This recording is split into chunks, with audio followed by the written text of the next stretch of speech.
সম্মানিত দর্শক সকলকে স্বাগত জানাচ্ছি আজকের ভিডিওতে। আমি ওয়ালিউল্লাহ। ফ্রিজে আমরা খাবার অনেকেই রাখি, কিন্তু আসলে এমন কিছু খাবার আছে যে খাবারগুলো 24 ঘন্টার বেশি ফ্রিজে রাখলে সেগুলো খাবারের পরিবর্তে বিষে পরিণত হয়।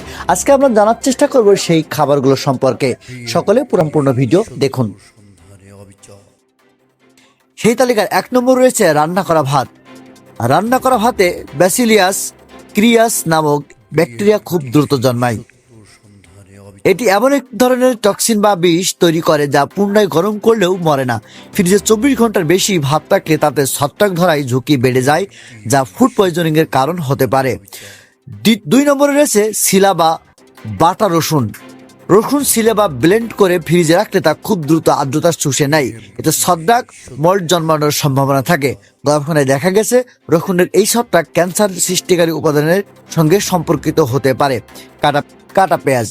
পেঁয়াজ কাটার পর তা পরিবেশ থেকে দ্রুত ক্ষতিকর ব্যাকটেরিয়া শোষণ করে।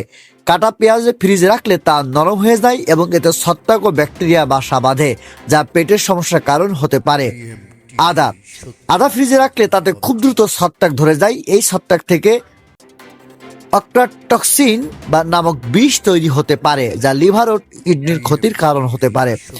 5 নম্বর রয়েছে রান্না করা পাস্তা বা সালাদ। চিজ বা সস দিয়ে তৈরি করা রান্না করা পাস্তা বেশিক্ষণ ফ্রিজে রাখা ঠিক নয়। একইভাবে কাঁচা সবজি বা ফলের সালাদ কাটার 1-2 ঘন্টার মধ্যেই খেয়ে ফেলা উচিত। দীর্ঘক্ষণ ফ্রিজে রাখা সালাদে ব্যাকটেরিয়া সংক্রমণের ঝুঁকি সবচেয়ে বেশি থাকে।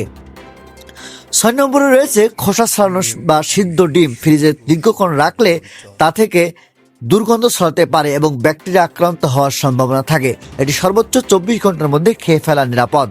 সতর্কতা: যে কোনো খাবার ফ্রিজে রাখার সময় অবশ্যই বায়ুরোধী এয়ারটাইট বক্সে রাখা উচিত। খাবারের রং, গন্ধ বা স্বাদে সামান্য পরিবর্তন দেখলে তা না খাওয়াই ভালো। সকলকে ধন্যবাদ আমাদের ভিডিওটি দেখার জন্য।